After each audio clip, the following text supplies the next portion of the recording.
All right, welcome back to the listener's commentary on the book of Revelation. In this recording, we're going to be looking at Revelation chapter 17, verses 1 through 18. And if you recall, in our last recording, we looked at the 7 bowls of wrath in chapter 16.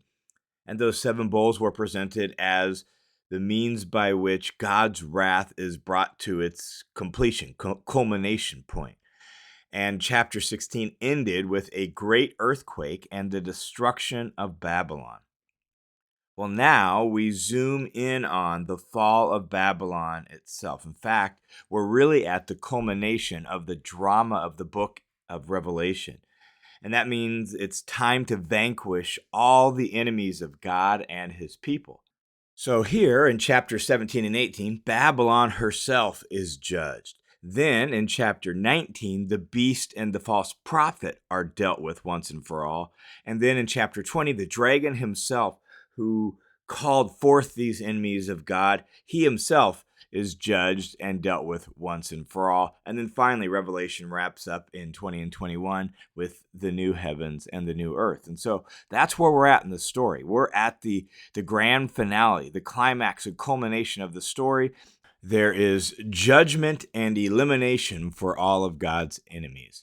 So we pick up in chapter 17, verse 1, where it says, "Then one of the 7 angels who had the 7 bowls of wrath," from chapter 16, recall, came and spoke to John, saying, "Come here, and I will show you the judgment of the great prostitute who sits on many waters, with whom the kings of the earth committed acts of sexual immorality, and those who live on the earth became drunk with the wine of her sexual immorality." And so one of those 7 angels who had the 7 bowls says, "John, let's go look in detail at the demise of Babylon herself," which is where chapter 16 had ended, with this quick snapshot of her demise. Well, let's look at it in detail. We're going to zoom in on that.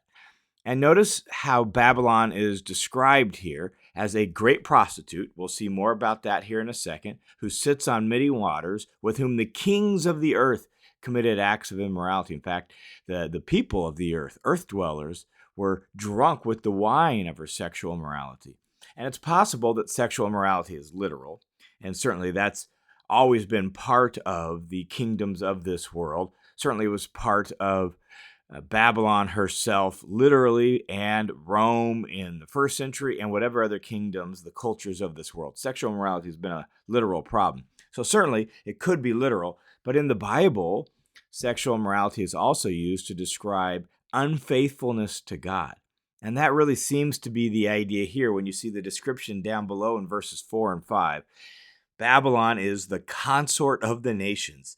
In other words, all the nations found their thrills by joining in her unfaithfulness. They got their kicks, they found their pleasure, and they found their thrills by being unfaithful to God and joining in Babylon's unfaithfulness. And so John has now been invited to go look at in detail the destruction of Babylon. And that's what's going to be painted in the rest of 17 and then on into chapter 18 as well. So we read further in verse 3, it says, "And he carried me," he being the angel who came and said, "Let's go look at this in detail. He carried me away in the spirit into a wilderness." Just note that little detail for a second, because if you recall, at the end of chapter 12, where the woman who represents God's faithful people, who brings forth the Messiah, she flees into a wilderness where she's protected by God. And so Babylon is being portrayed as an imitator of the faithful people of God. She portrays herself as someone great, someone godlike, and yet she is an enemy. She's a fake. She's a parody. We'll see several other signs of that here in the description that follows. And so John is carried away into a wilderness, and I saw a woman sitting on a scarlet beast full of blasphemous names, having 7 heads and 10 horns. And so Babylon here is portrayed as riding the beast.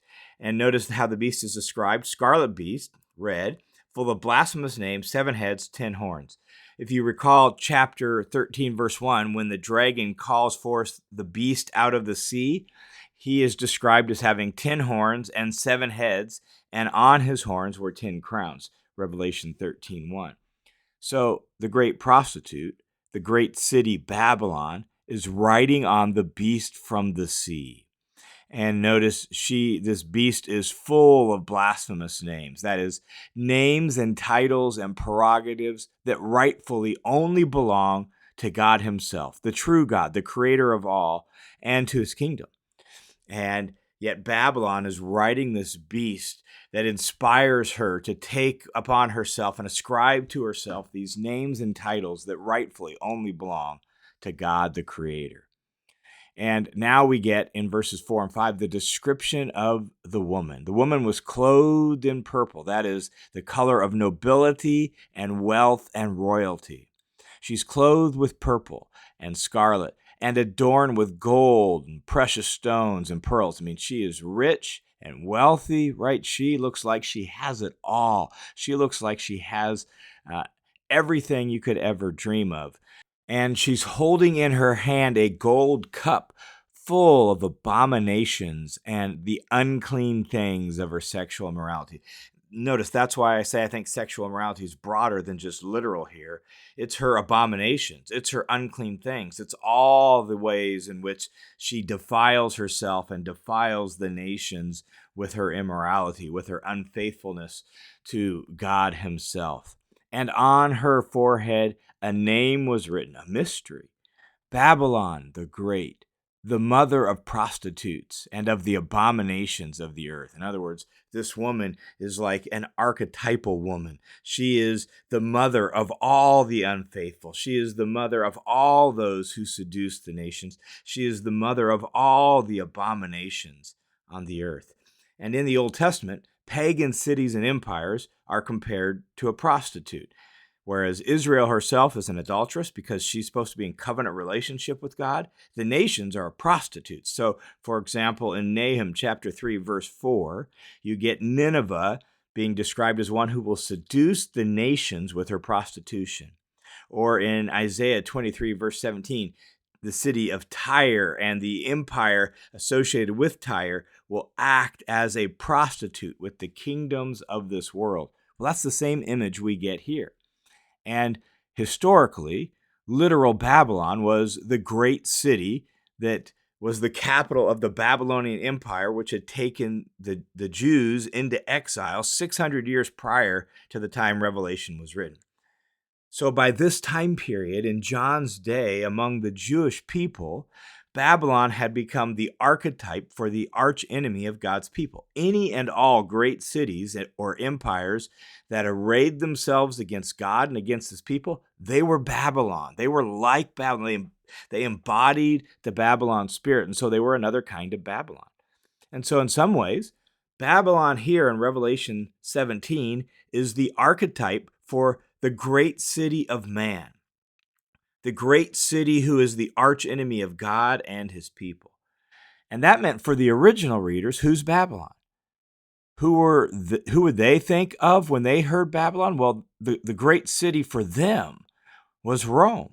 And in fact, that's exactly how Babylon here in Revelation 17 is going to be identified very soon. In the drama of Revelation, Babylon stands in contrast to the New Jerusalem, the bride of the Lamb who comes down out of heaven. Babylon is the city of man who arrays herself against God and seeks to destroy God's people. And so he says in verse 6, "And I saw the woman, Babylon, drunk with the blood of the saints and with the blood of the witnesses of Jesus. And when I saw her, I wondered greatly." Notice, whereas the nations are drunk on her immorality, as we saw just a moment ago, she herself is drunk on the blood of the saints. That is, she's gorging herself on harming and hurting and killing God's people.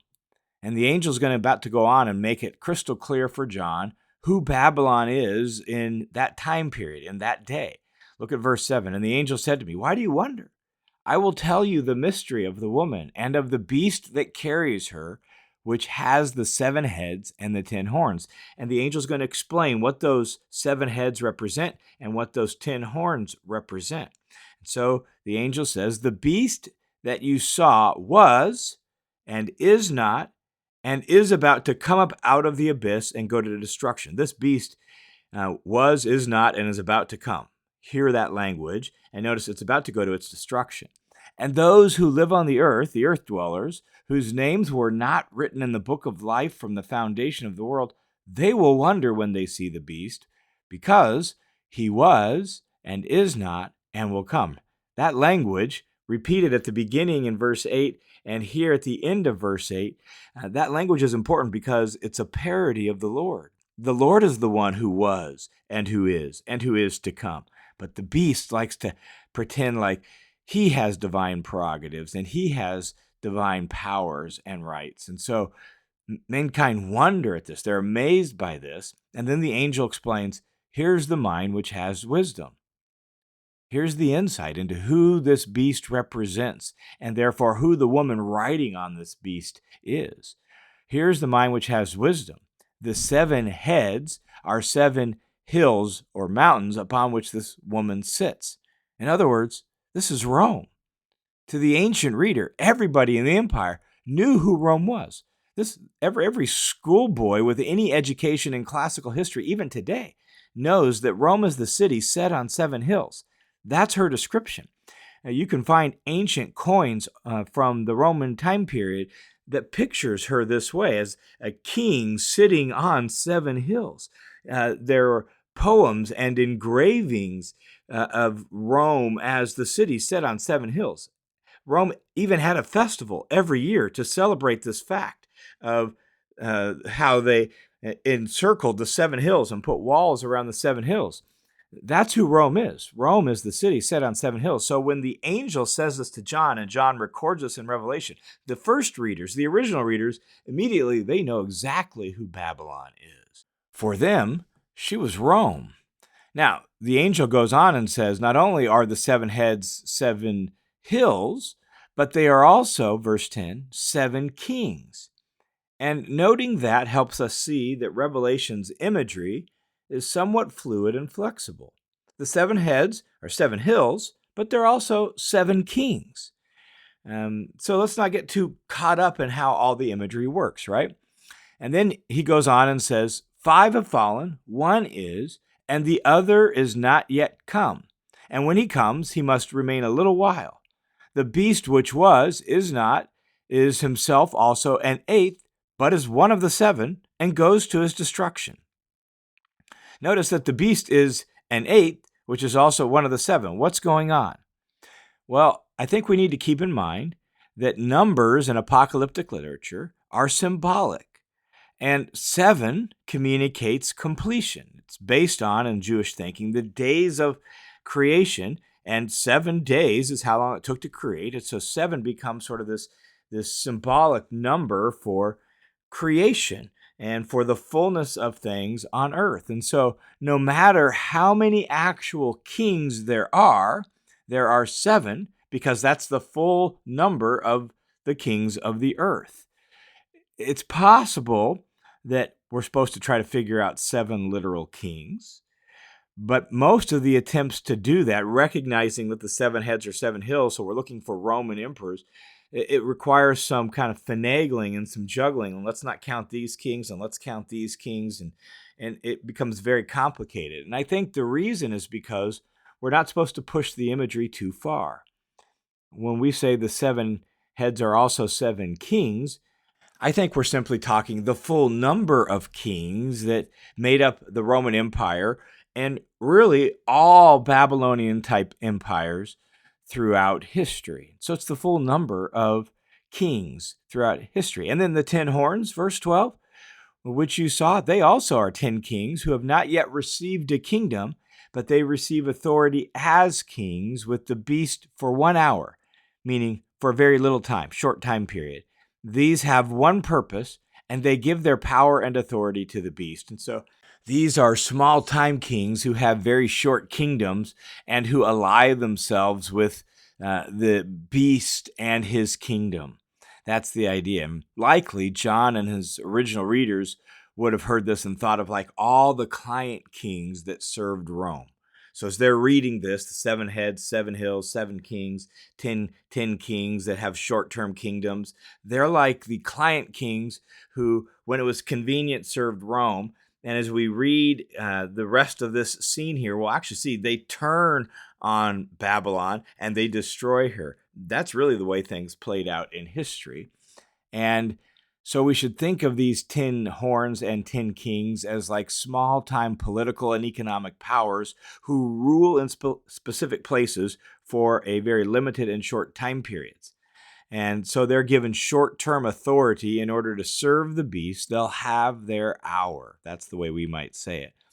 And these, verse 14, will wage war against the Lamb. They will be hostile, in other words, to King Jesus. But the Lamb will overcome them because he is the Lord of Lords, and he is the King of Kings. And those who are with him are the called and the chosen and the faithful. So all these other kings and all these other lords, they think they're so impressive. They think they have power, right? It's almost like small man syndrome. They have their little hour and they've got their little kingdom and they think they're so important and impressive. But guess what? The Lamb himself, the Lamb who won his victory by laying down his life, well, he is the one who's really impressive. He is the Lord over all other lords. He's the king over all other kings. He's the ruler over all other rulers. And those who align themselves with the Lamb, those who embody the Lamb's spirit rather than the beast's spirit, well, they're the called, the chosen, and the faithful. And so the angel said to John, the waters which you saw, as he's explaining things to John, the waters which you saw where the prostitute sits, they are peoples and multitudes and nations and languages. In other words, Babylon has spread out her empire all over the world. And the 10 horns which you saw, remember those 10 horns were those small-time little kings and kingdoms? The 10 horns which you saw and the beast, these will hate the prostitute. They're going to turn on her. They will hate the prostitute. They got rich off of her. They got some power from her, but they were just using her, and then they're going to turn on her, and so they will make her desolate and naked, and they will eat her flesh, and they will burn her up with fire. In other words, they will turn on her and destroy her, which is typically how political alliances work. And one commentator on the book of Revelation, Shane Wood, says, her end, Babylon's end, mirrors her beginning. Violence, betrayal, deception, and greedy grasp for power. Just as in the trumpets of Revelation 8 and 9, evil is here unveiled as the one who destroys its own. And that's what's going on. These kings of the earth who allied themselves with Babylon to get rich and to enjoy everything she had to offer, eventually turn on her and destroy her. Why is that?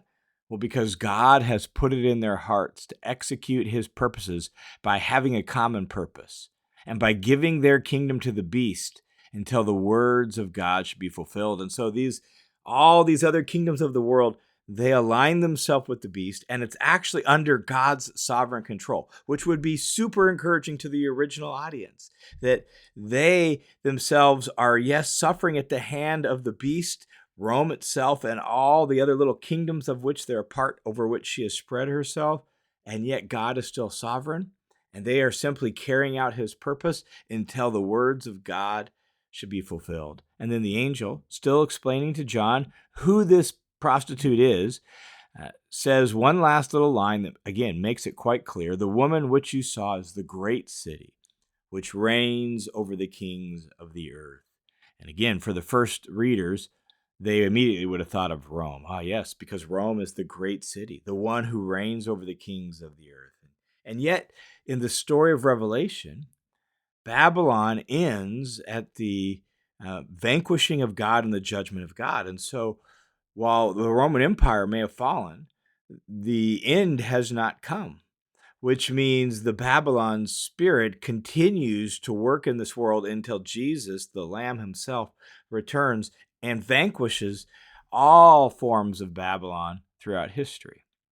Now, for the original readers, this scene would have been deeply impactful. since in their mind it very clearly portrayed Rome as another Babylon and her client kingdoms as like short-term pawns of her power.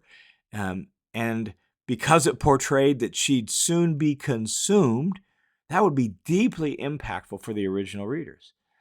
They have suffered at the hands of these client kingdoms. They have suffered at the hands of Rome. Her immoral, pagan culture is all around them and makes it hard for them to follow God.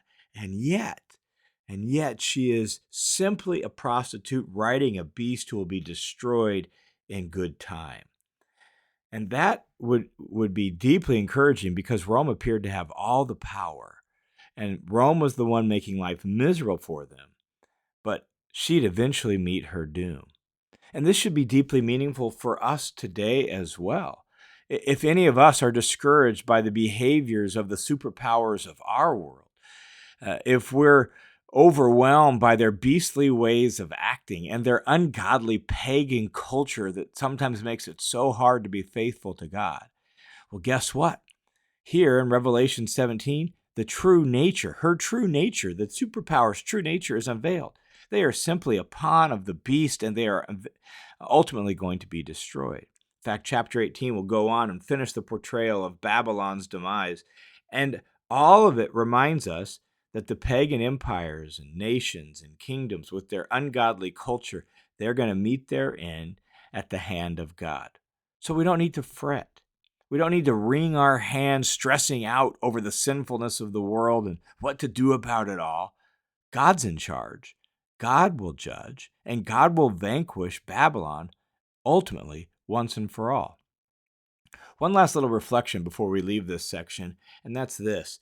It's become, it seems, very popular, at least in some Christian circles, to denounce any and all forms of empire itself as evil. I get that impulse. And certainly any human empire is always dangerous, right? Empire in human hands is always going to be a problem because humans are a problem. But I do think we have to be a little bit more precise. Here in chapter 17, it's not just empire itself that's a problem. It's immoral empire and anti-Christ empire, right? It's an empire that parodies Christ himself and is drunk on the blood of God's people. This empire is animated by the dragon's henchman, the beast from the sea. And this empire exports her immorality all throughout the world, all throughout nations and kingdoms all around the seas where she reigns. This empire glories in her wealth and her power and seduces people by her wealth and her power. And it's that makes her attractive. Wealth, status, comfort, pleasure, all of that makes her desirable. So I do think as we read Revelation 17, we need to appropriately warn of the dangers of human empire. But we should recognize that here in chapter 17, it's not just any and all empire, it's specifically immoral pagan empire and anti-Christ empire that wants to portray herself as Christ-like, who is and who was and is to come, and who has all power and all greatness. Anytime human empire begins to talk like that, act like that, and seduce people into immoral ways, at that point, she's embodying the Babylon spirit. All right, thanks for tuning into this session of the Listener's Commentary on the New Testament. The Listener's Commentary is a listener-supported, crowd-funded Bible teaching ministry that's only possible because of the generosity of dozens and dozens of people just like you. So thanks a ton for your support. And if you want to join the team of supporters, easiest way to do that is to go to listenerscommentary.com, click the Give button, and that'll redirect you to a page, my page, through World Family Mission, where you can set up a one-time or a recurring monthly donation. If you want to make it monthly, there's a little box that says, make this monthly. Click that before you do anything else, and then you can set up a recurring monthly donation right there. Thanks a ton for your support.